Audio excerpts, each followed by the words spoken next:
All right. First of all, welcome, and it's a real pleasure to be here and and be able to teach. I don't know how many times I've taught on for the Yeshivat Yemei Iyun, quite a number of years, and it's really thrilling to be able to join everybody here today again.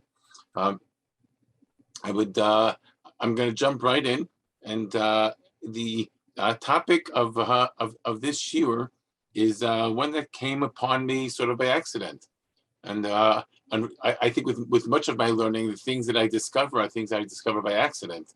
When I'm not looking for them is exactly when I find them. And this one came out because one of my students asked a question in class, and I challenged him back. I said, "Okay, find more," and he did.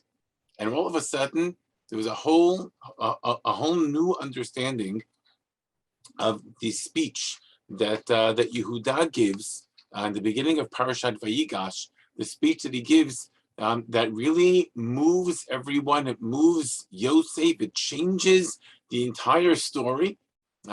It's what I call one of the most powerful speeches in the Torah. I have like a top 10 list, and this one definitely falls into that top 10 list. Turns the tide of the story, causes Yosef to break down. It launches Yehuda into a complete new status without the family. And here's the surprising thing. If we take a very careful look at Yehuda's speech, there is absolutely no reason for him to have succeeded in what he tried doing. And that's what we're going to do today. We're going to take a look at, number one, why I make this claim that he should not have succeeded. And number two, assuming that I'm correct in that, then why did he succeed?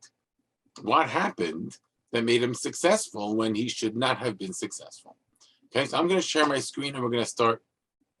We're going to start with that. There we go.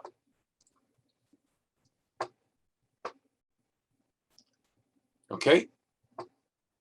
To start with, by the way, just I'm working here with the Hebrew text. Those of you who want an English text, I hope and trust that you either have one available or you can look one up online. But the kind of work that we need to be doing has to be done in the Hebrew text. There is no English translation that is actually going to capture this in any kind of way. So we're gonna have our Hebrew text up here on the screen, and I'm going to start with actually what came about in class. One of my students said he noticed something, and here's the text of Yehuda's speech from the beginning of Parashat Vayigash, and he said there's something that Yehuda says over here that isn't true. And it doesn't take long for us to begin to discover what it is that's not true.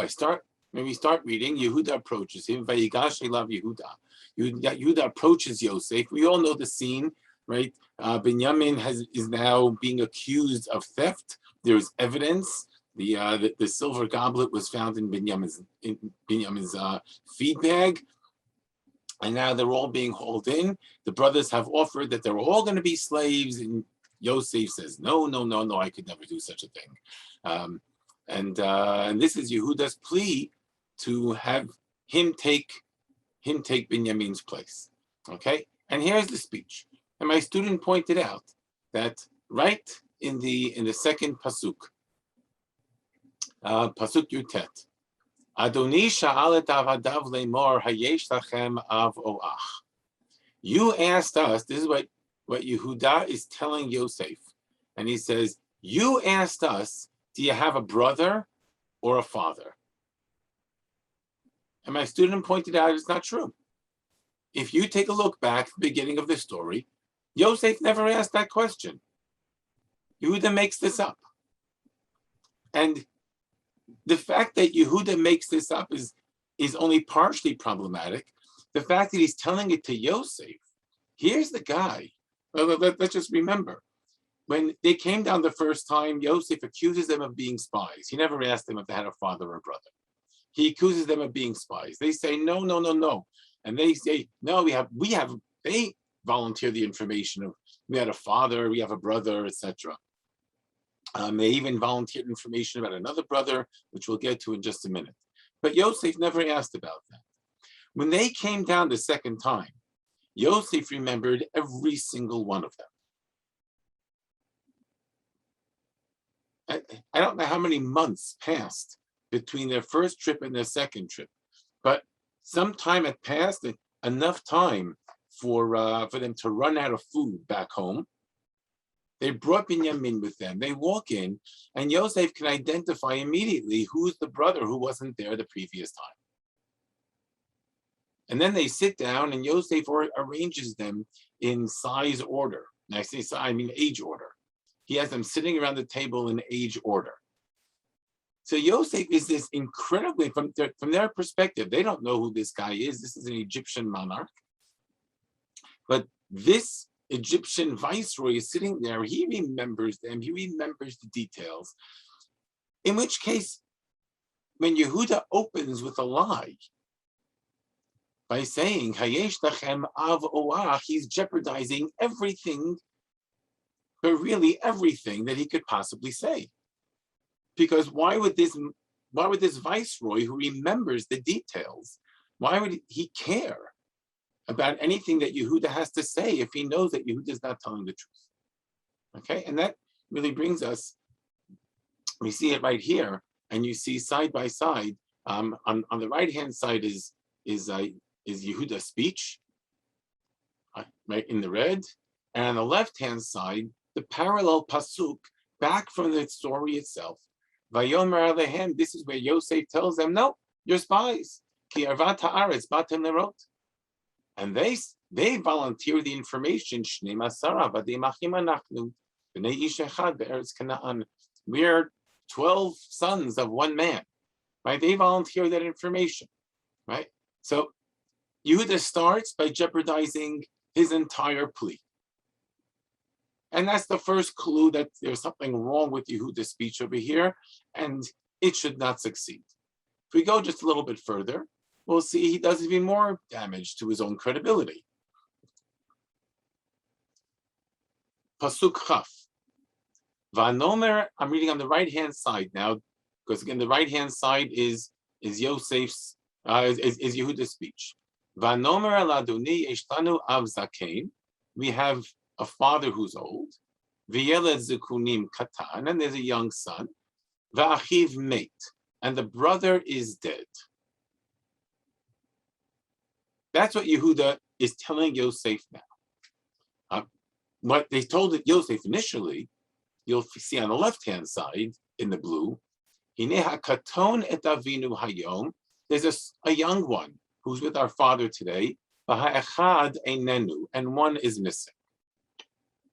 Now, I'm just going to ask you for a moment.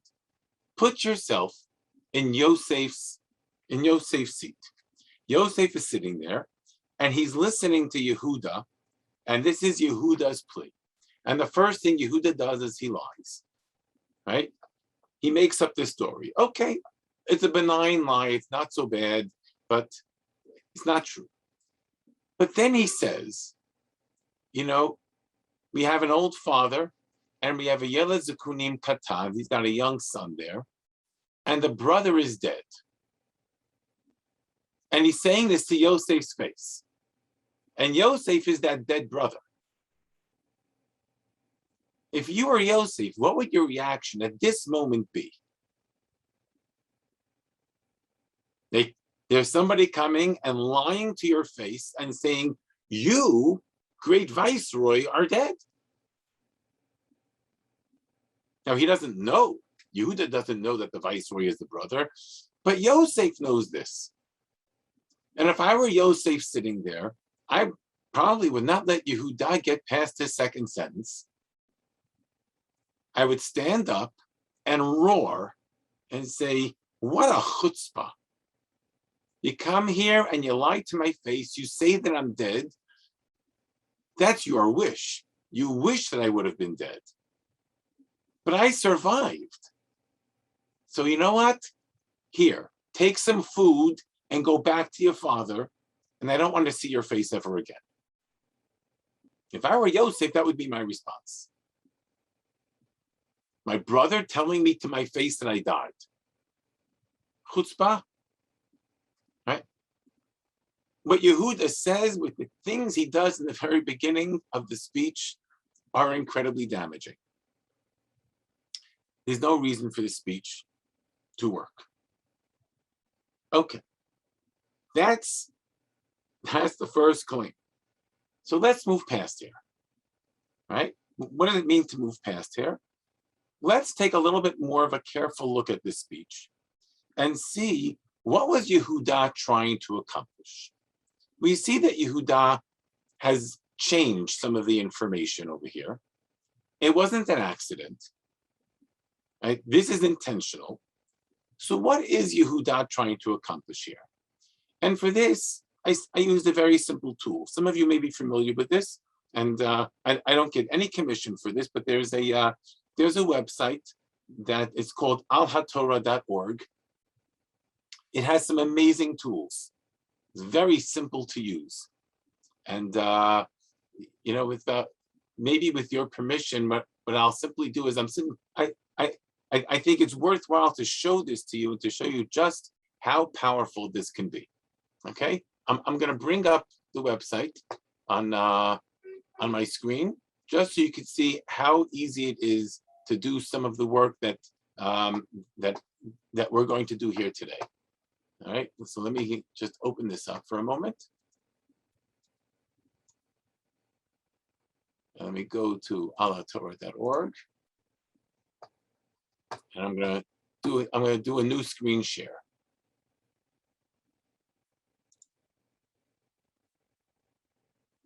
Okay, hold on. So let me stop that for a moment and let me share a different screen. Okay, here's the website of alhatorah.org. And I'm just going to show you here, scroll down to Tanakh, and I'm going to go to something called the Ma'abadat HaTanakh. If you have this in English, by the way, if you go to the left-hand side, you see there's an American flag over here, an Israeli flag. If you click on the American flag, then the entire menu pops up in English, and you can do the same thing with in English interface. I'm going to the Tanakh laboratory, and I'm just going to show what you can do with this. I'm going to bring up Yosef's speech. Okay, so Breshit, this is Perek Mem Dalet, and I'm just going to go down over here to Mem Dalet, starting with Pasuk Yudchet. Pasuk Yudchet. I just click on there, and it automatically defaults. It's going to go until the end of the Perek, and I'm going to bring it up. Okay, so here we have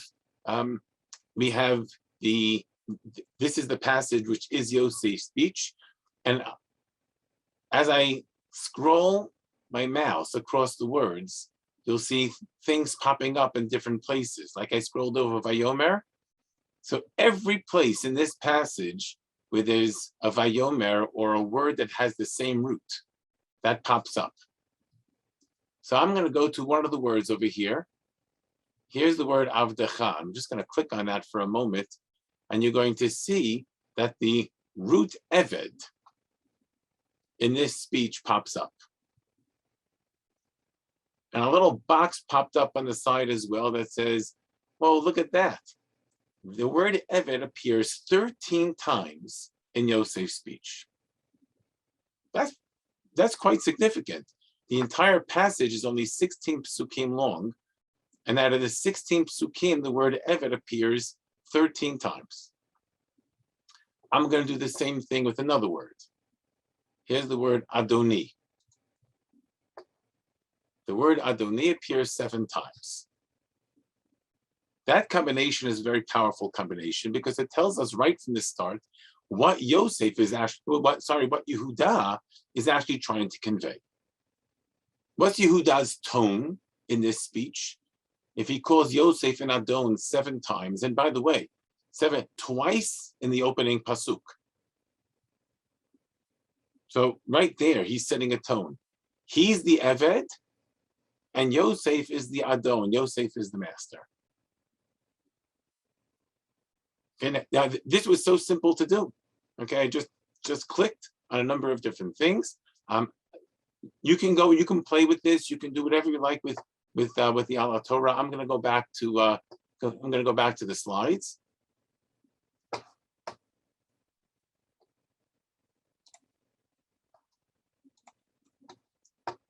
And you're going to see what I simply did over here was I took a picture of that and I put it on here. And here I did the Adon first. So we see Yosef is calling, Yehuda is calling Yosef the Adon, and he's calling himself the Eved.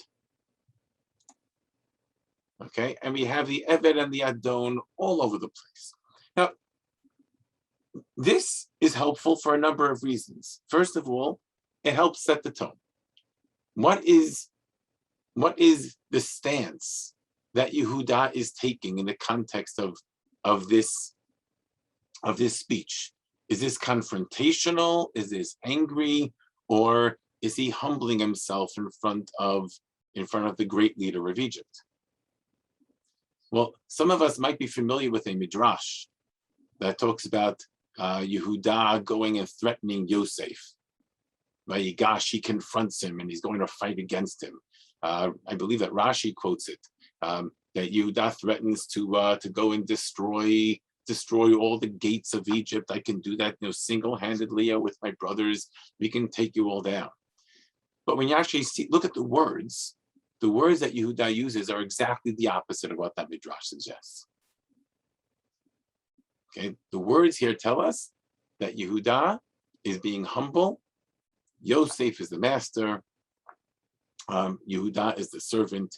Not only is the Yehuda the servant, if you take a look at the Avdechaz, some of them refer to himself, some of them refer to his brothers, some of them refer to a single brother, and some of them refer to Yaakov.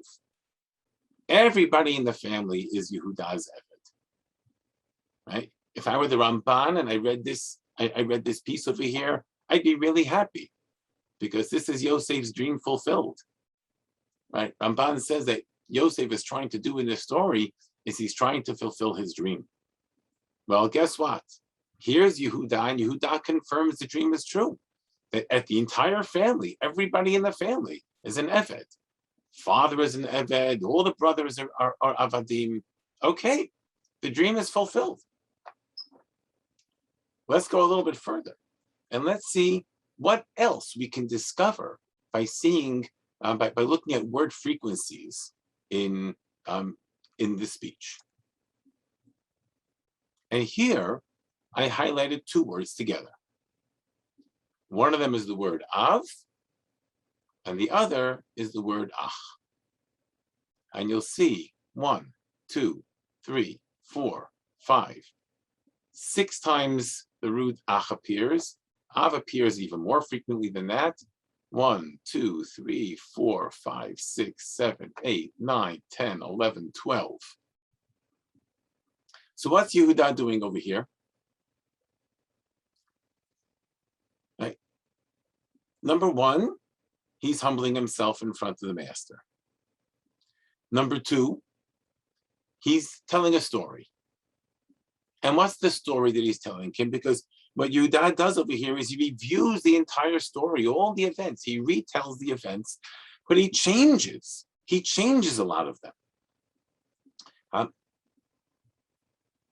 As he tells the story, he's highlighting certain things.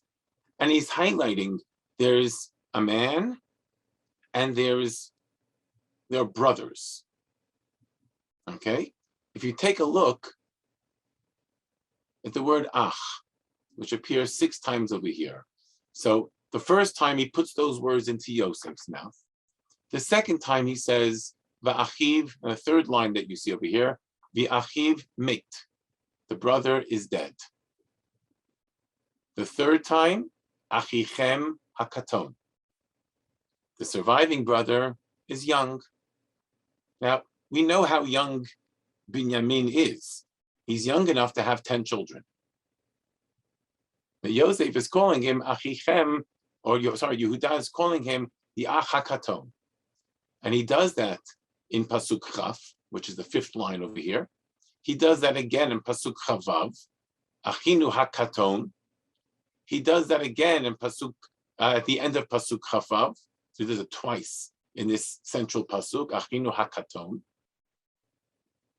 Okay, what's being emphasized over here? There's a father, and there is a young brother. Right, the young brother, meaning that he's vulnerable. If we take a look just a little bit further, we'll see something else. As Yehuda tells the story, he emphasizes, when he talks about the father, he emphasizes the father's age. Go to Pasuk Chaf at the top. Vanomer el Adoni yesh lanu av zaken, v'yeled zikunim katan, v'achiv met.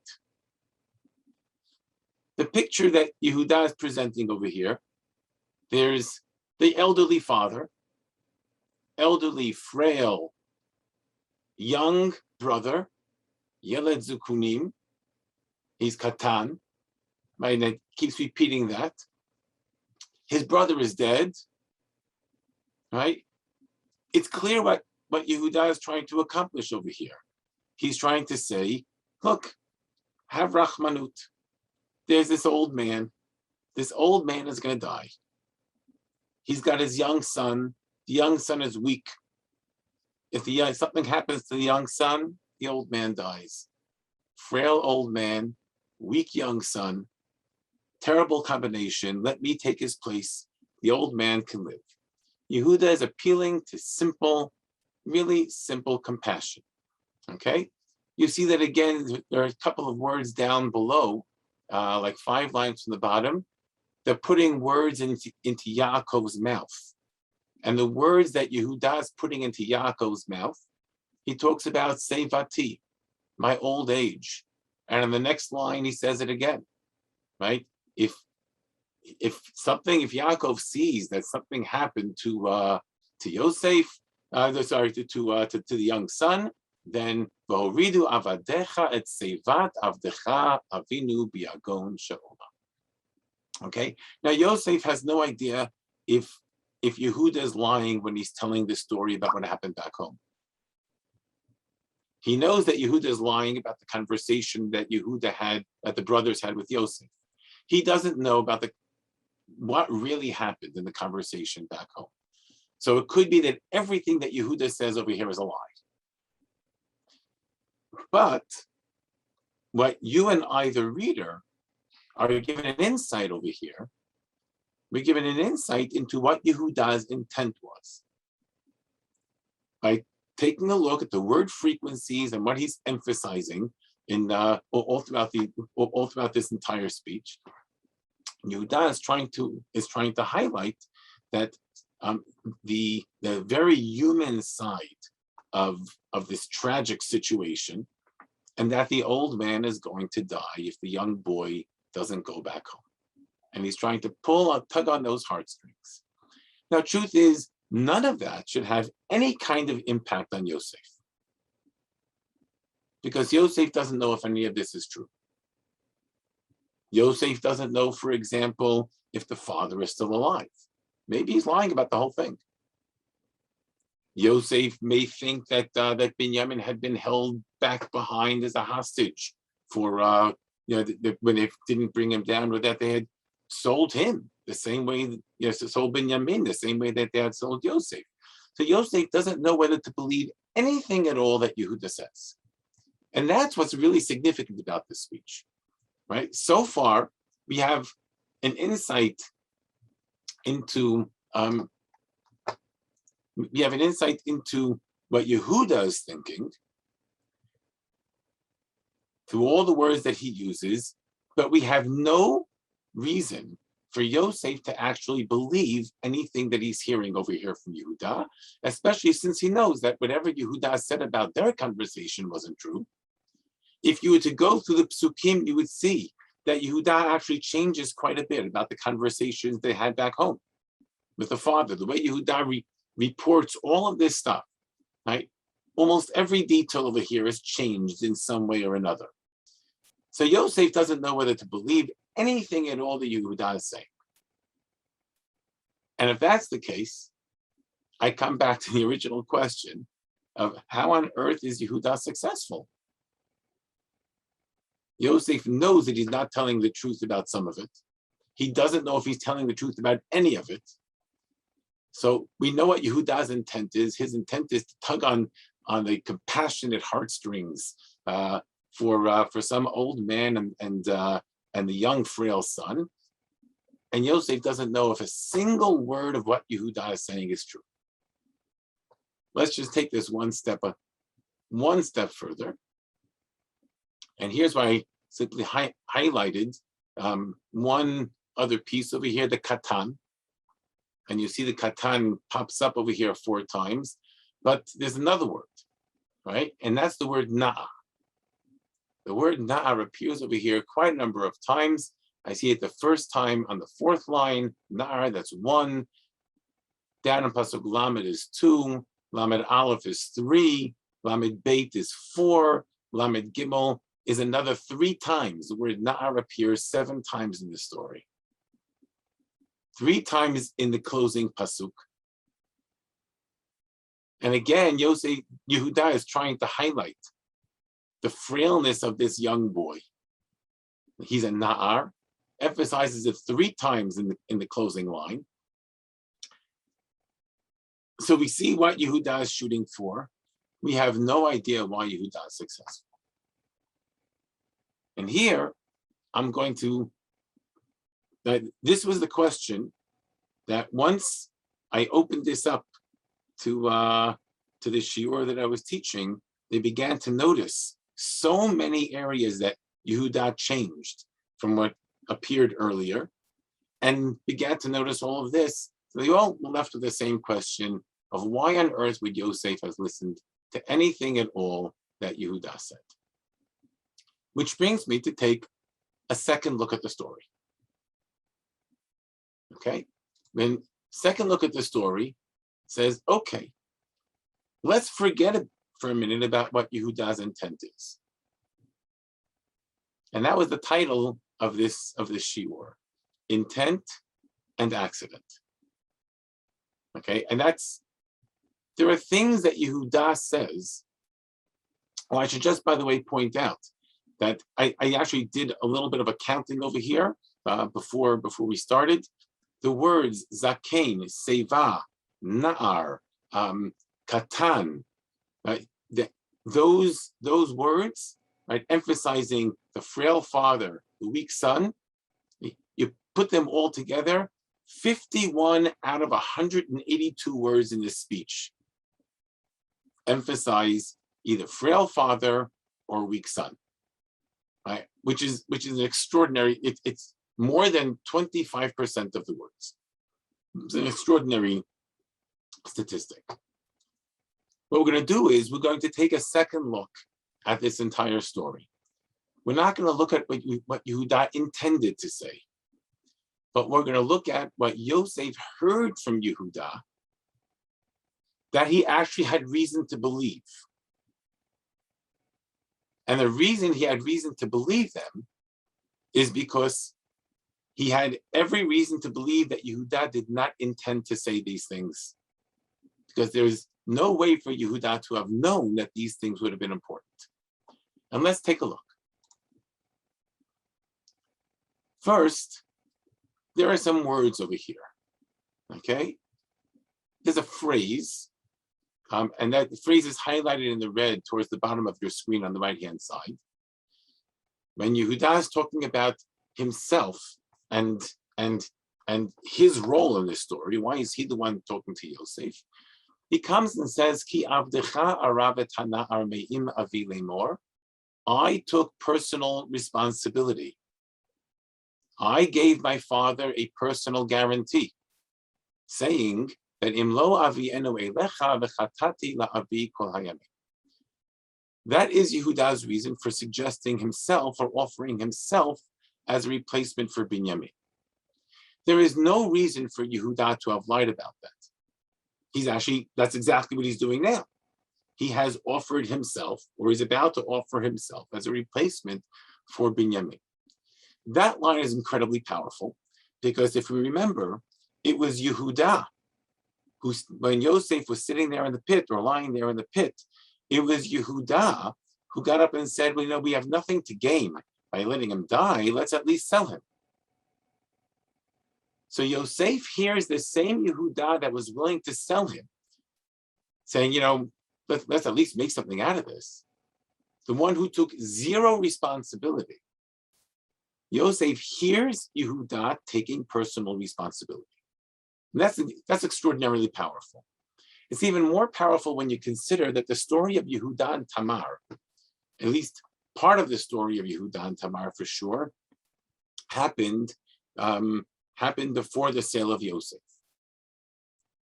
Here's language that I don't know that Yosef would have known, but we certainly know this. Okay, and we as outsiders can see this, and we can begin to get a sense. If you take a look on the left-hand side, where it says Perek Lamed Chet, that's from the story of Yehuda and Tamar. And the word for Eravon, Ki Avdecha Aravet Hana'ar, is what Yehuda says, right? I took personal responsibility. That word is taken directly from the story of Yehuda and Tamar. When Yehuda doesn't have money to pay Tamar, he gives her his credit card as some kind of guarantee. He gives her his staff and his cloak and his signet ring. And the language that's used over there is Anochi ashalach kedi izim min atzon. I'll send you a goat. And she says, Vatomer im titein eravon ad sholchecha. Okay, if you give me an eravon, right, a guarantee until you send him. That eravon becomes the turning point in the story of Yehuda and Tamar. Because as Tamar is about to be burnt, she sends a package to Yehuda and says, do you recognize these? And Yehuda does recognize them. And the very same guy who is prepared to sell Yosef for a profit, because we don't gain anything from having him die, that same guy who took zero responsibility, all of a sudden takes personal responsibility. That was the beginning of the transformation of Yehuda, right? So this Eravon word is a very powerful word because it actually tells Yosef that Yehuda is not the same Yehuda who sold him. Yehuda is a person who's willing to take personal responsibility. Yehuda has zero reason to lie about this. And because this is not part of Yehuda's plan, and he doesn't plan to try to convince Yosef that he took responsibility. His plan was to try to convince Yosef that we have to take care of a frail father, weak son. Yosef hears this, and something in his own head actually begins to click. This is actually even strengthened even further. Not in something that Yehuda said, something that happens in the background, right? If you take a look at the top on the left-hand side, there are two lines there. The first line there is from Yaakov's speech that he gave to Lavan when Lavan came chasing after him. And Yaakov is there proclaiming how he was the one who's been cheated all this time, and Lavan is the cheater. Yaakov says, if any sheep ever got lost or stolen or eaten by a wild animal, Anochi achatena miyadi tevakshena. Right? I take personal responsibility. Yehuda, when he talks to Yaakov, uses almost the identical language. He says, I will take care of Binyamin. I take personal responsibility. Anochi e'ervenu miyadi tevakshenu. 3 out of the 4 words are identical. The structure of the sentence is identical. Means that in Yehuda's mind, that somehow or another, as Yehuda goes through his own transformation, that some of the things that he heard as a youth somehow or another filtered in subconsciously. I don't know if it was conscious, but subconsciously into his language. So that when he now tells Yosef, Ki avdecha aravet hanar, he's borrowing the language that he used with Yaakov. Yosef hears this. Yosef is thinking about Yehuda and Tamar possibly. And Yosef has every reason to believe Yehuda because this is not something that Yehuda has any reason to lie about. Let's take this a little bit further. Here we have, we started beforehand. We pointed out the things that Yehuda changed. Right? We saw some of this stuff highlighted in red, right? But here I want to focus on the blue. Okay, the blue on the right-hand side is Yehuda telling what happened, his retelling of the story. Yesh lanu av zaken, and initially they never mentioned av zaken, but now we see that's where the lie is, and he says achiv mate, and the first time around is achiv v'hachad einenu. Right now, I pointed out earlier that if I were Yosef, I would be very, very upset when I heard achiv mate. But the first time they spoke, they said he's not there, which means that when Yehuda says that the brother died, it might be an intentional lie, but it might be Yehuda's revelation of what the brothers thought happened to Yosef. For those who are familiar, the story of the Sale of Yosef, there's a passage there, the pasuk that actually talks about the Sale of Yosef is an ambiguous pasuk. And when it says that they came along and they pulled him out of the pit and sold him, when you read the pasuk really carefully, it actually sounds like it was not the brothers who pulled him out of the pit, that it was actually the Midyanim who were passing by who pulled him out of the pit. And in fact, some of the Parshanim actually suggest exactly that, which is why when Reuven comes back, Reuven looks and says, oh my goodness, the boy is gone. And nobody tells him, yeah, we sold him. It's possible then that Yosef, who has been in doubt all along as to who did what, he knows his brothers were planning to sell him. He knows that the Midyanim pulled him out of the pit. But did they pull him out of the pit after a sale took place? Or did the Midyanim find a boy in a pit and decide to take him? Was he kidnapped? And now Yosef is sitting there listening. They described him once as being achiv einenu, and now he hears achiv mate. Could be that Yosef is beginning to ask himself, do they have any clue what happened to me? Maybe they planned to sell me, but they actually never really did. Now comes the third piece. Now, all of these things are things that, right, the lie itself, right, where Yehuda may be trying to push one particular agenda, but it actually reveals what might have been a hidden truth, or at least reveals to Yosef what Yehuda didn't intend to say. Now, there's another piece over here also that may have very well touched Yosef, and that's the words that are highlighted here in orange, in Pasuk Chaf on the right-hand side. When Yehuda is talking about, in his speech, talking about the father, and he talks about a Yeled Zikunim. Well, Yeled Zikunim, he's talking about Binyamin. But it turns out that the term Ben Zikunim is the term that had been used initially to describe Yosef. And Yosef is sitting there listening to this, and he hears that Binyamin has become a Ben Zikunim. Now, the significance of this is multifold. Number one, it could be it just touches a heartstring and brings back some childhood memory. But it does something else, because when you put these phrases together, something interesting happens. The fact that Yosef was a Ben Zikunim, that he was beloved by his father, is what caused his brothers to hate him. That was the initial cause of all the friction. But that same term being used now is actually being used to describe the reason that the brothers are trying to protect Binyamin. Precisely because he's a Ben Zikunim, that's exactly why we have to protect him. So there's been a switch the Ben Zikunim has now been transformed from the source of animosity to a source of caring. And Yosef is sitting there listening to this. He has no reason to believe that about this, that Binyamin that Yehuda is lying, but he's hearing transformations. He's hearing transformations in Yehuda is prepared to take responsibility. He's hearing transformations about how the brothers relate to the Ben Zikunim. This goes even further. Let me go just a little bit further. There's a section over here that's highlighted in green.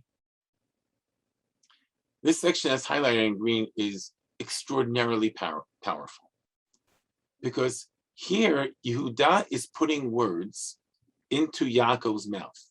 The interesting thing is that Yaakov never said this. Yaakov said something similar, but he never said exactly this. Yehuda is putting words into Yaakov's mouth. And the words that Yehuda puts into Yaakov's mouth are so powerful that to Yosef, it doesn't make a difference if Yehuda is lying or if he's telling the truth, even though he has no reason to believe for a moment that this is something that Yehuda would lie about. And that's the power. Let's just take a look at what's highlighted in the green on the right-hand side in Pasuk Kav Zayin. Vayomer avdecha avi elim. Here's Yehuda retelling the story of when they went back home. Here's what our father said. Atem yedatem ki shenayim yalada li ishti. You know that my wife bore me 2 children. Let's just freeze it right there. We'll take a look at the other psukim in just a moment. That line is so extraordinary. How many wives did Yaakov actually have? He had 4 wives. So if you want to count only 2, Rachel and Leah, he had 2 wives. Yehuda is putting words into Yaakov's mouth where Yaakov is saying, I have 1 wife. And that 1 wife bore me 2 children. Here's Yehuda talking about his father and talking about himself. Well, that's my father, but I'm not really one of his children because I didn't come from the preferred wife. Now, if we roll back the clock to when this whole story first started, with Yosef and his brothers, a great part of the animosity was the fact that Yaakov preferred Rachel and preferred Rachel's children. And the brothers couldn't stand that.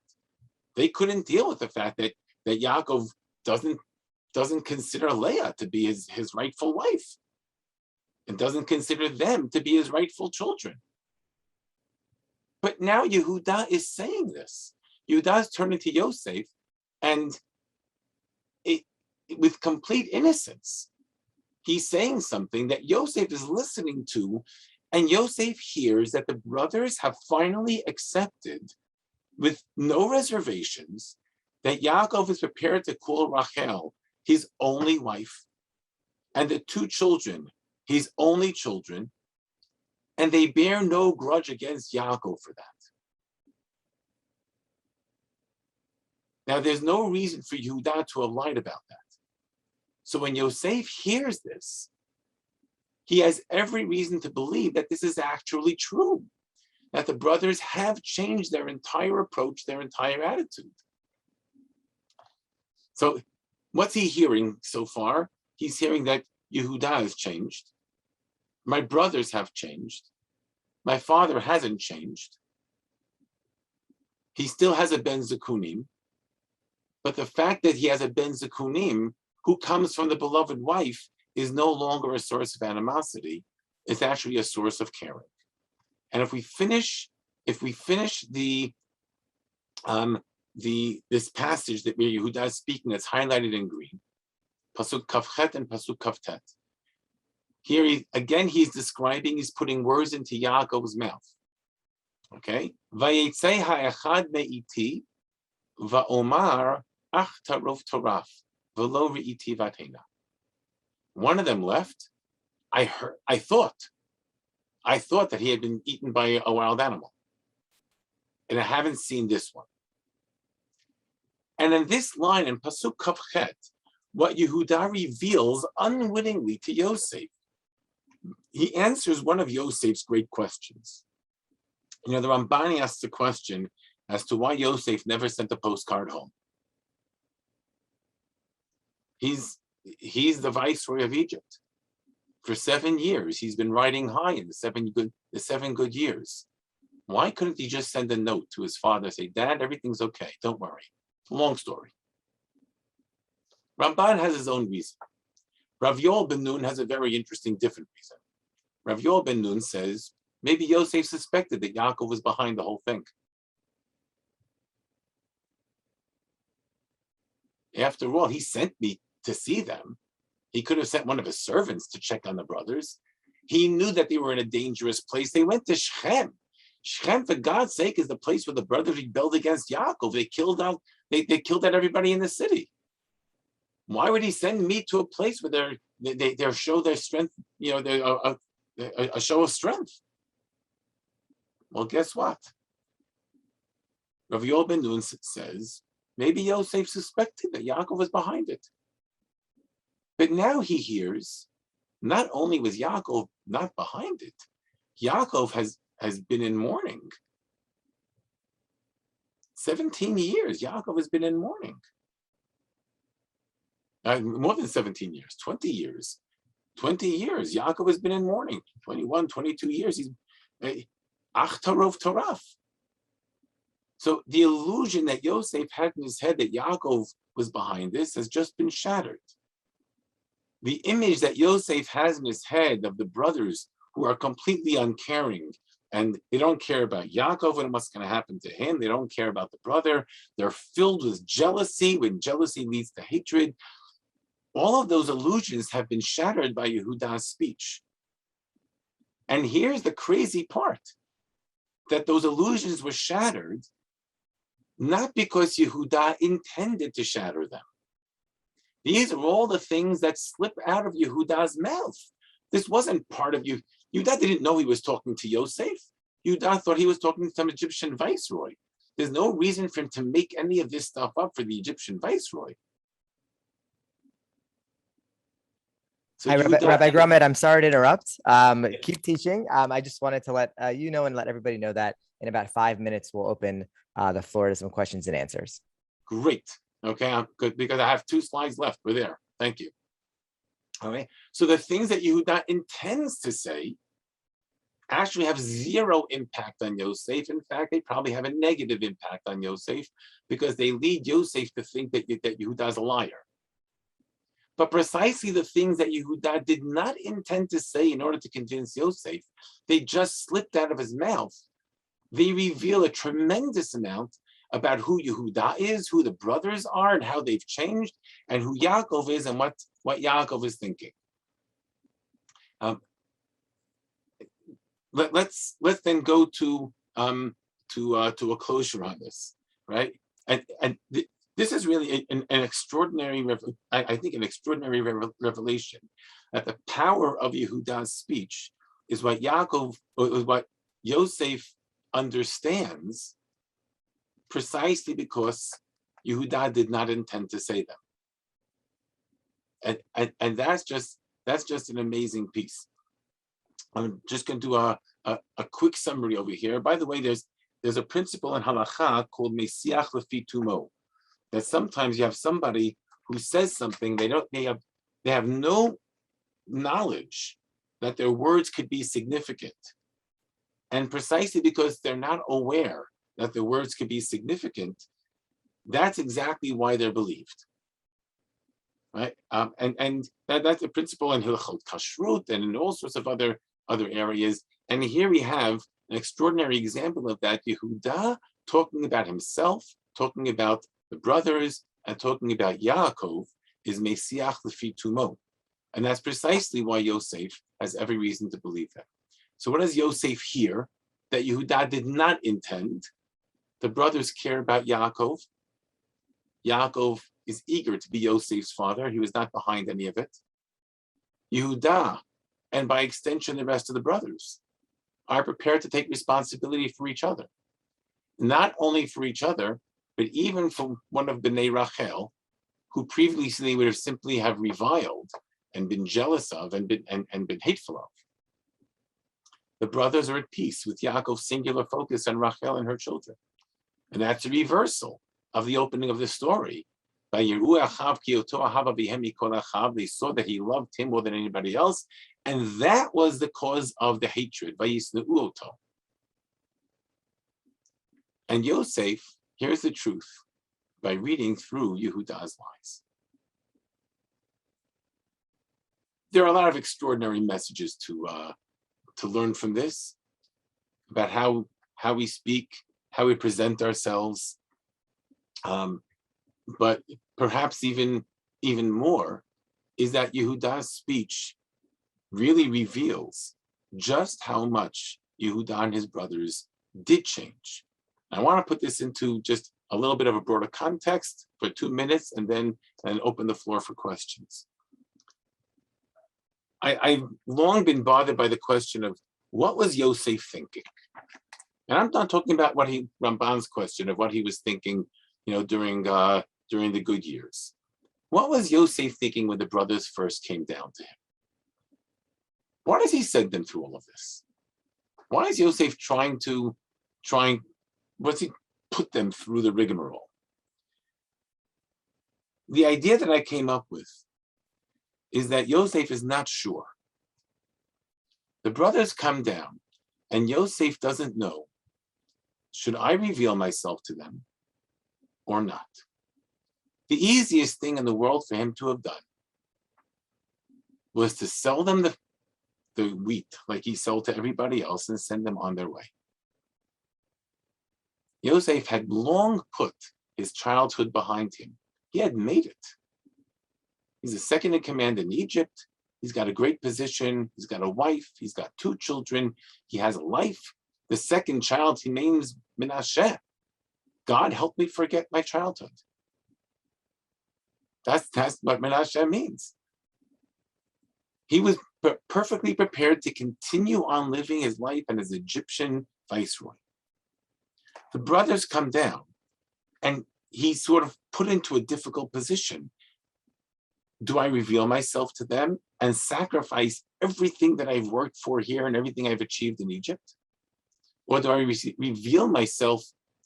Do I reveal myself and risk everything? Or do I just keep my mouth closed, sell them the wheat, and send them back? And what Yosef comes up with, we're not going to go through all the psukim now, there's no time for that, but I think that what Yosef comes up with is a plan. And his plan is to say, well, I don't know, so I need to find out. I need to find out if it's worth my while. If my brothers are the same people that they were beforehand, then there is absolutely zero reason for me to reveal myself. And I'm just going to send them on their way. But if it turns out that my brothers have grown past, then there's a possibility for our family to be a united family. And if that can happen, then it's worthwhile. And that's what Yosef has been doing throughout all the different pieces of this saga. And what Yehuda does, through the things that he says, Mesiach b'fi tumo, through the things that he says that are not meant to convince Yosef, what he does is he actually convinces Yosef that indeed everybody has changed. And if everybody has changed, and if Yaakov has been pining for Yosef for the last 22 years, then indeed it is worth Yosef's while. Okay. Let's open the floor for questions. Wow, thank you, Rabbi Grumet. If you have questions, please raise your hand in the, you can do with the reactions, you can raise your hand, or you can put in the chat that you have a question. I will unmute you. Okay, I see a number of questions. First of all, thank you. I wasn't able to see the chat during the shiur, but I'm looking through this now.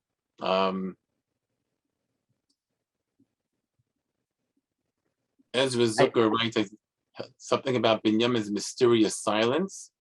They would have been watching Binyamin. Very interesting, because Binyamin's silence is he does not speak in the entire story. I think that tells a lot. Good question as to whether Binyamin himself recognized Yosef. We don't know. Okay, that's one. We also have two hands that are raised, Rabbi David Fried and Michael Schatz. So David, why don't you go first and then Michael? And if anyone else has questions, just raise your hand. So let's take one of the hands that's raised.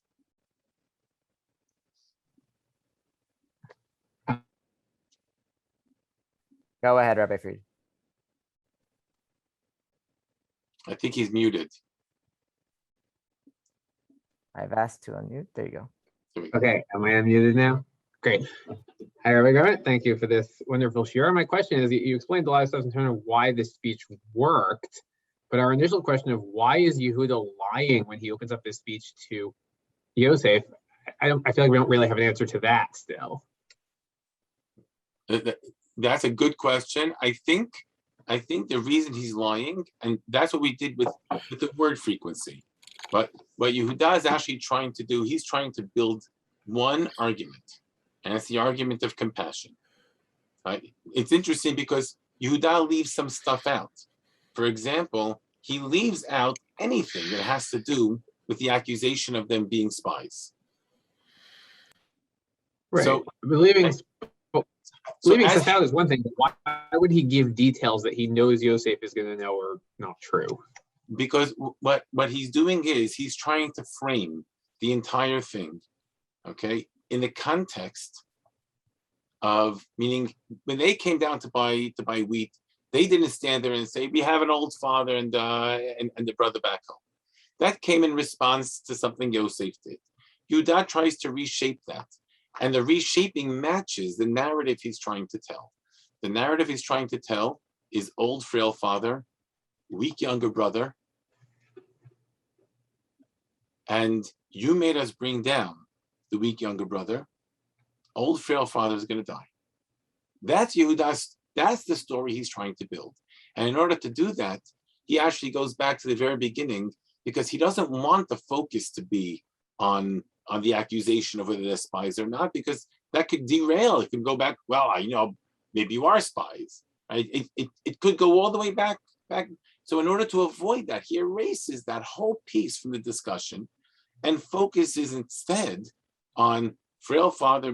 So yes, there was a lie in the opening line, but then it's the lie that gets repeated so many times. Oh, maybe it is believable. Thank you, Rabbi Grumet. Thank you, Rabbi Fried. Michael Schatz, you are next, and we have about 3 minutes left in our session. Michael, please go ahead. Okay. I more a comment than a question, but I think if you look at where Yehuda is deviating from the story as told by the narrator, and you think about it in light of, thoughts of cognitive biases, I think Yehuda may well have believed what he was saying. In the sense of, first of all, kind of confirmation bias of, he told Yaakov not so that the guy was asking hard questions, and we slipped out that we had another brother. And also in terms of projection of, Leah feels like the unloved wife. Yaakov never actually says, if you look at what happens in Parshat Miketz, Yaakov never says that, I like Rachel better and Binyamin is, is better, right? It's Yosef Nenu, Shimon Nenu, right? So I think that Yehuda may have believed what he was saying, even though it contradicts what the narrator says. So you made 2 points. The second point is exactly the point that I was making. Right? Regardless of whether Yaakov actually says it, the fact that such words could come out of Yehuda's mouth with complete acceptance, that tells Yosef that there's been a profound transformation over here. Now, whether the changes were because of confirmation bias or lying, okay, simply changes whether it's a minor as to whether Yosef had any reason at all to believe to believe Yehuda or not, or meaning whether Yehuda was intentionally lying or unintentionally lying. The word analysis that we did, just clicking on those words and seeing how frequently those words came up, to me that suggests very, very powerfly that it's not an accident. The frequency of those repetitions doesn't just come out by accident. So whether that was what Yehuda really, really believed or what he was trying to present, right? None of that, and here's the interesting thing, that was the argument Yehuda is trying to present, and none of that, I believe, actually worked on Yosef. I think Yosef was able to see through that. But what Yosef was moved by and was convinced by were precisely the things that you said that Yehuda actually believed about himself, what he said, and what Yaakov said, and how the brothers accepted what Yaakov would have said. And it's precisely because those words slipped out, they were not so intentional. That's what makes them so believable.